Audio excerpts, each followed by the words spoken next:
can say for sure is if you have that growth mindset, then you can turn that fear into motivation, right? Because if you're always focused on, oh no, I'm gonna lose my job, I'm gonna, fall behind, but you can take the same time, energy, and effort and focus on, okay, maybe I learned something new.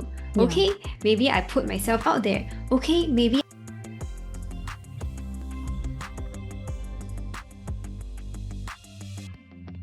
Welcome back to All About AI's podcast. I am your host, Faiza Ehsan. Today's guest is someone who sits right at the intersection of creativity, integrity, and technology. She is the founder of Close with Copy and a growth partner for businesses ready to leave the guessing game behind. Let's welcome Audrey Chia. Thank you for having me, Faiza. Appreciate the invite and excited to share some insights. Great. So, how are you, Audrey, today? Good. I'm based in the sunny island of Singapore and today's weather is lovely, so thank God for that. Awesome. So, Audrey, can you share a bit about your journey? How did you go from copywriting to founding your own company and becoming an AI strategist?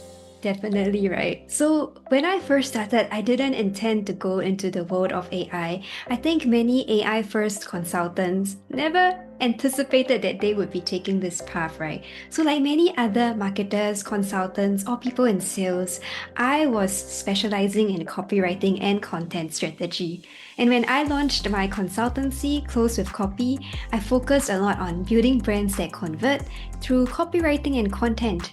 However, when I decided to quit my day job and really go live with my consultancy, ChatGPT came along.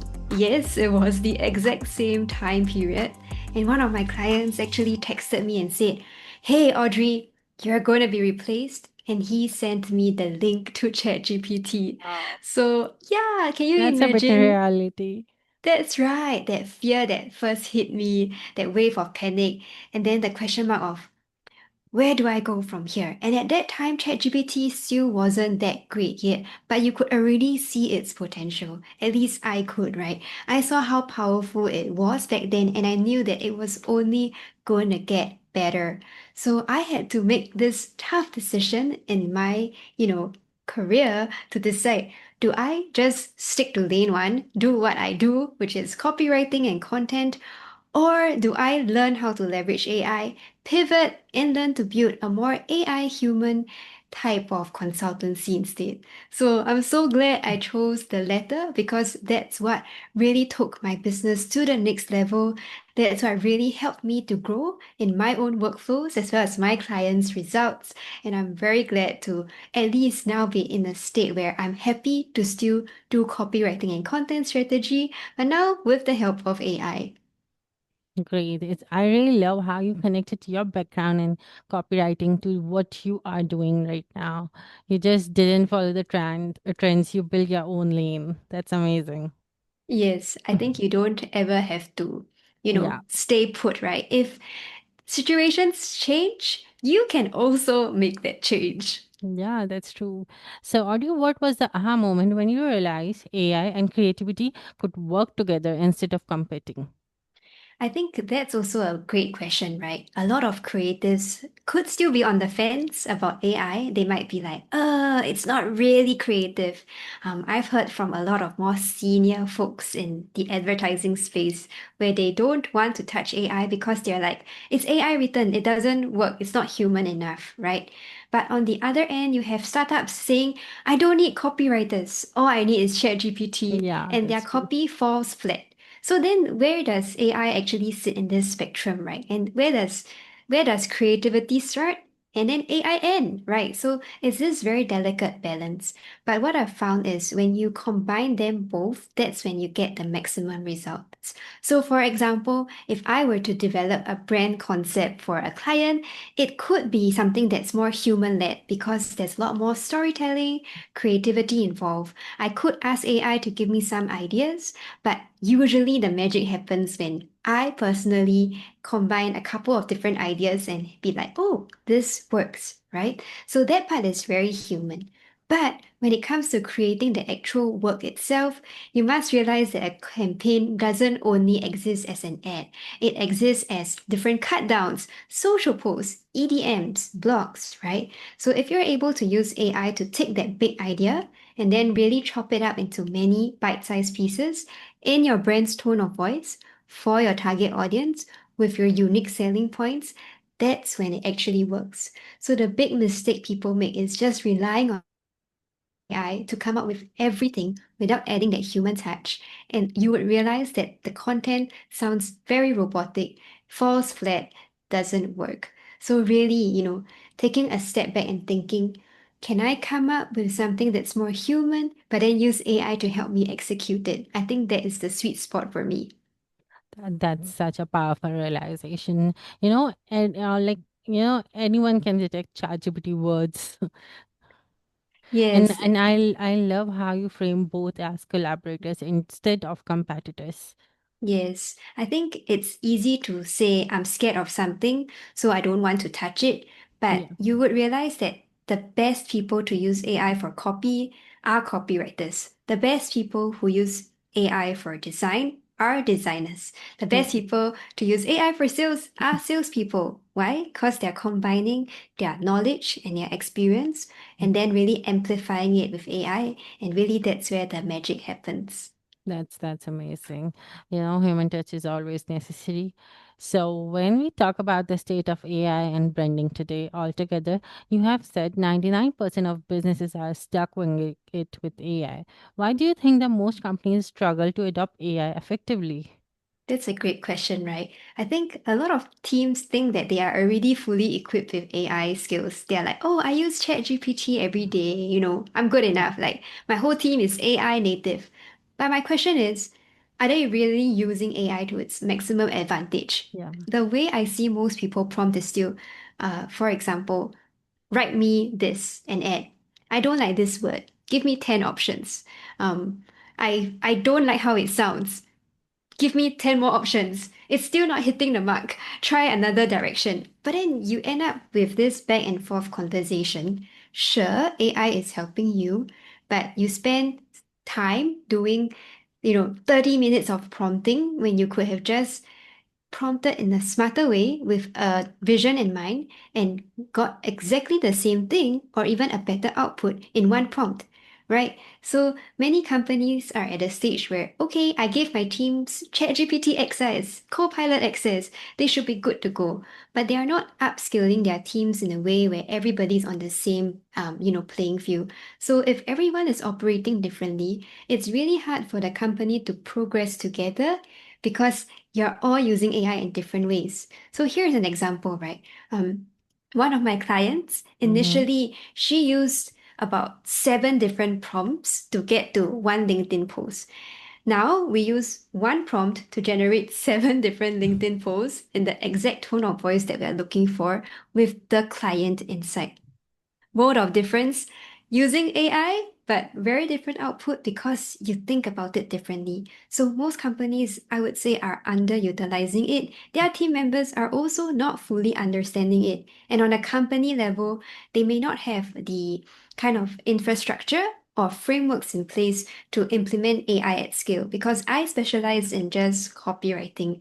But you could easily implement AI in HR, right? In your Yeah. hiring, your onboarding, operations, research, data. There are so many different ways to use AI, but I'm pretty sure that most companies are just using ChatGPT. So That's true. the potential is endless, but people are not fully maximizing it at this point in time. Yeah, that's true. That really resonates. So, what you're saying is not, it's not about tool. It's all about mindset, right?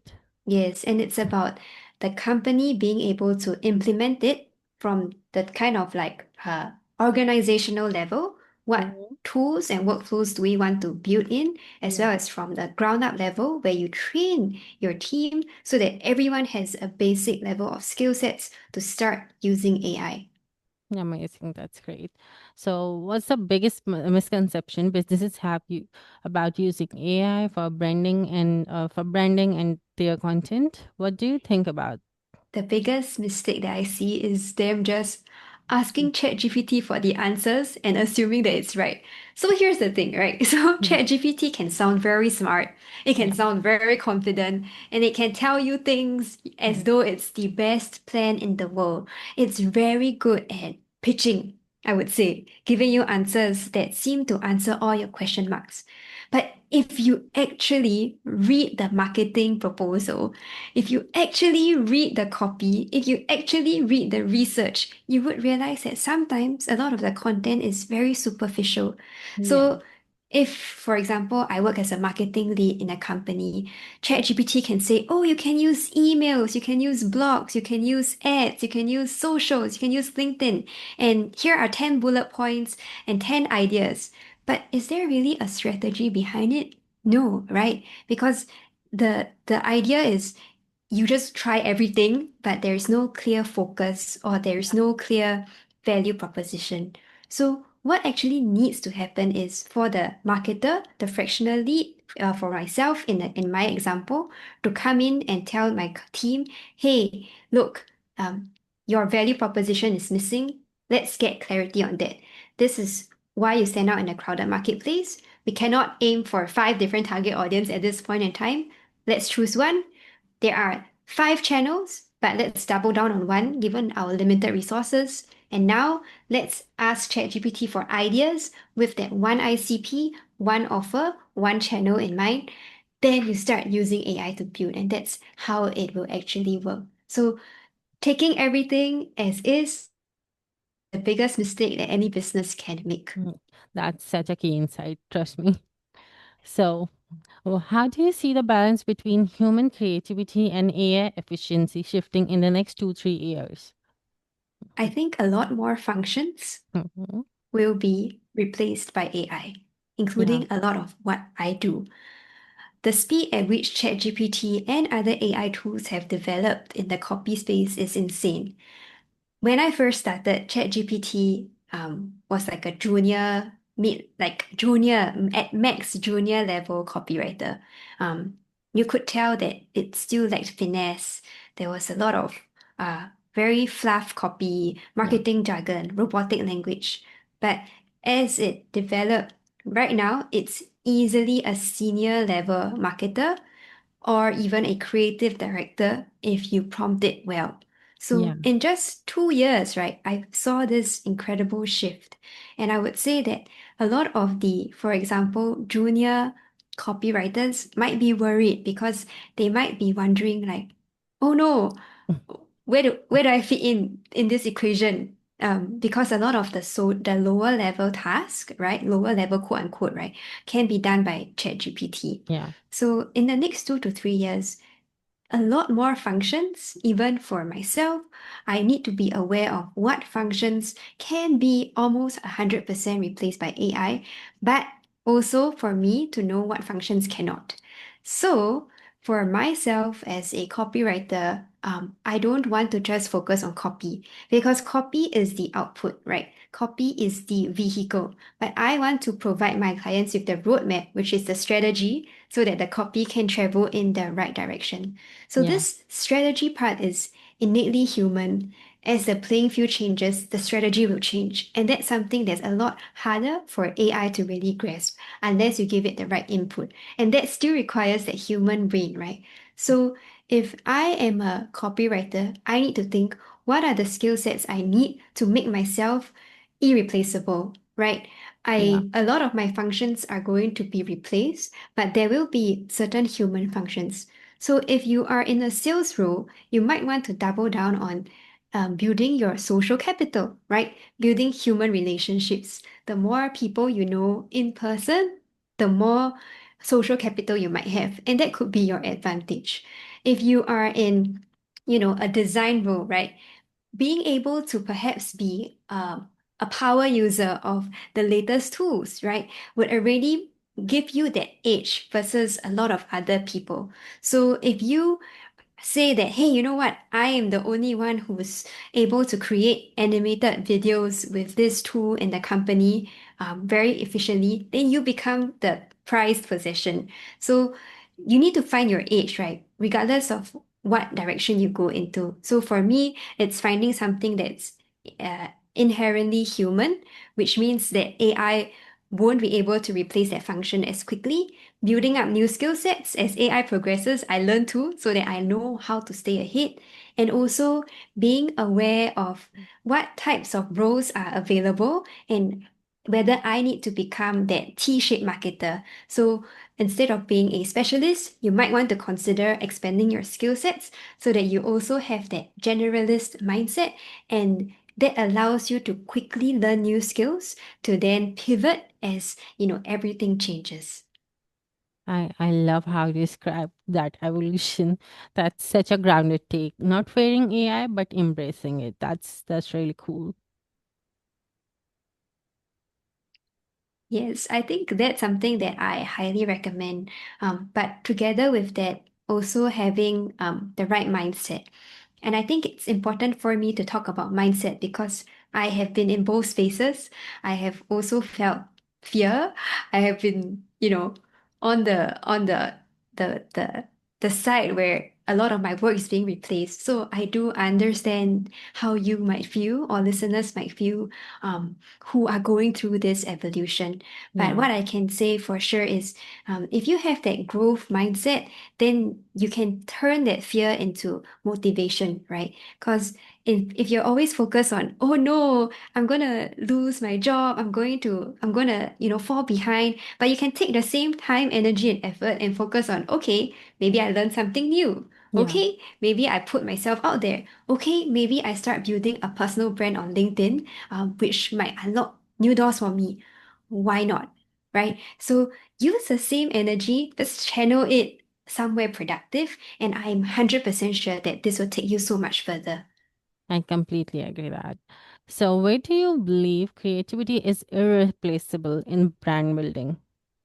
I think as the world becomes more AI, the brands that will win are the brands that are more human. So you would actually realize that a lot of ads don't perform as well nowadays, and the content that performs are very human, organic content.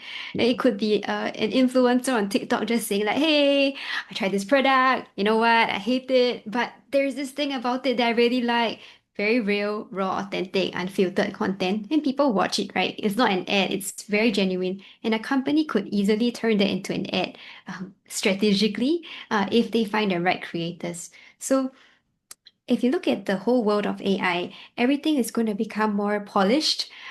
Everyone's content is going to be at this tip-top level, but they're also going to sound the same, Yeah, right? Especially if brands don't know how to train AI with their tone of voice. But yeah, assuming that's that true. the level of content is going to, increase, right? That means you're going to raise the bar for everything. Then it's really easy to be overwhelmed with good quality information from, every single outlet, right? Every channel, it's really perfect. Everything sounds great. It's really, really optimized for the consumer. And also That's conversational. right. Then my question is, at that point in time, how do you stand out? So we haven't Yeah. reached that stage yet, which is why using AI gives you an edge. But when AI becomes the norm, being human becomes your edge, right? So that's when, as a brand, that creativity part is so important. Brand building will become, I would say, one of the key differentiators between brands that will win and brands that will just fade out. So being able to build a community around your brand, being able to showcase more human, raw, authentic perspectives, being able to think out of the box and really go crazy, right? Like sending a cow to the moon, for the new crazy milkshake that you want to create. Like these kinds of wild ideas uh, will stick in people's minds. So while Yeah. everybody sounds polished, perfect, if you have a crazy, wild idea, it will always stay. So in my previous agency, PBH, I think it was beautiful that one of the mantras we lived by was, if the world zigs, we zag. We always want to be the black sheep going in the opposite direction.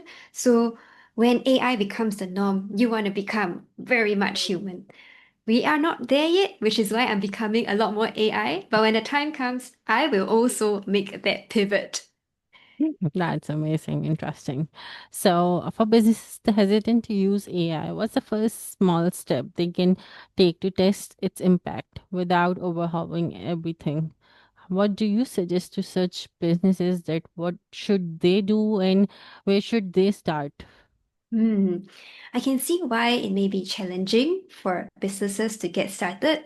It seems like you can use AI for everything, but it's so overwhelming because you can use it for everything. Yeah. So when you have so many options, you Mm. tend to then have that, option paralysis where, you know what, it's too much. I'll just wait for someone else and then I'll see how it goes. And I know a lot of businesses fall into that trap. But for businesses that are actually using AI already, they are already seeing massive time, money, and productivity gains. And you can take it from tons of research that are already out there and real world case studies. So if you're a small business thinking, how should I implement AI? The first question I ask you is, what are some key challenges you face? What is taking up a lot of your time? And what is very manual and tedious right now that could perhaps be automated or perhaps be AI augmented? So, for example, in a sales role, in the past, a sales associate, right, would be pulling information manually about each prospect, finding out what company they are from, what are their interests, company triggers, crafting personalized first liners. Now you can build out AI workflows to scrape profiles, scrape their background, personalize their first liners, and provide an offer that's tailored to them. So that in itself is a very simple way, a problem solution approach, right? Find a problem. This is taking so much time. Yeah. Try a solution, pilot it, don't implement it at scale across all the your geographical regions. Try it with one, see how it works because there is a lot of back and forth testing. And then if it works, then you implement it. One of the clients I used to work with, they wanted to pilot this email test, right? So we just did a simple experiment. They had a e-commerce brand and they had hundreds of different emails that they were sending every day. So we worked out a workflow where we wanted to pair their copywriter with a custom AI email copywriting tool trained on their top performing emails. So then this became the pilot program where you paired the copywriter with the tool to take a look at the output. So again, AI evolves very quickly, Yeah. but starting with the problem first, thinking about who is involved, testing if a pilot solution, getting the feedback is very important before you then decide whether you want to scale it up or not. That's amazing. So, do you see AI as a threat or an opportunity for copywriters and even for marketers? It's a double-edged sword, right? If you don't do anything about it, it's going to be a threat. But if you take action, like what I've shared, you can always turn fear into motivation, right? A threat into an opportunity. So the tool is a tool, right? Just like how in my parents' generation, there was suddenly the advent of computers. So my Yeah. dad was telling me he used to type on typewriters, and you cannot make a mistake on a typewriter, right? You have Yeah. to be perfect. Then computers came along and their whole generation was like, okay, what is this new thing that I have to now learn at work? So they too had to make this giant transition from typewriters to computers. And now I'm very proud to say that my parents are also AI native. I have trained them to use Oh, ChatGPT. They that's use it great. in their personal lives, they use it at work. They use it, to write memos, to write songs for leisure, for fun, and it's become a part of their day to day because of that growth mindset. So they could have said, I don't want to touch this, it's so scary, I don't trust it. They could have had 1 million reasons to say no, but they chose to embrace it. So a tool is a tool. What you do with it is all that matters. Yeah. That's exactly how AI should be seen. And you know what? I believe it's not, it's just a threat, only a threat if we resist involving. Yes, I think it's really, again, comes back down to your Yeah. mindset, your perspective, and if ever it's a threat, then my question back to you is, how do you find your edge, right? So if AI is here to stay, how do you find your edge? And then you can navigate this, world of change if you keep trying to stay ahead and at least picking up the new skills along the way. Great, great, and amazing. So, Audrey, if you had to bet on one trend in AI, also branding for 2030, what would it be? I have a feeling that AI influencers will be here to stay. They already are Of here. course, they will be. Yes, they are already here, right? You have seen so Yeah, many different AI influencers, some of which are done a lot better, but a yeah, lot of them right now, I would say it's still on the iffy side. So I don't know the effectiveness of it. I'm sure mm, that there are the marketers who have tried it with more data-backed content. But I think as the avatars become more and more lifelike, then of course, as marketers, it's exciting because now we get to test new things, right? So in yeah. the past, a marketer would have to find an influencer, sign an agreement, and that So many process is other a long stuff. time, right? Yeah, But in now you can easily get an AI to become your creator, or I'm pretty sure that even for myself, I will be looking forward to Audrey Avatar, where I can lease her out to brands that I want to work with. So I'm sure there are many ways that brands can collaborate with either the human or the AI likeness of the human, because ultimately is leaning into the brand that I've built, right? Is leaning into the creators' brands that they've built. And I think if brands use it in a smart way, it will definitely be a much smarter, cost-effective, time-efficient way to A/B test content at scale yeah. without the back and forth that marketers usually need when working with creators. Well, I must say that's such an exciting prediction, and I truly love your optimism. So, and even I'm very excited to see your avatar in red outfit.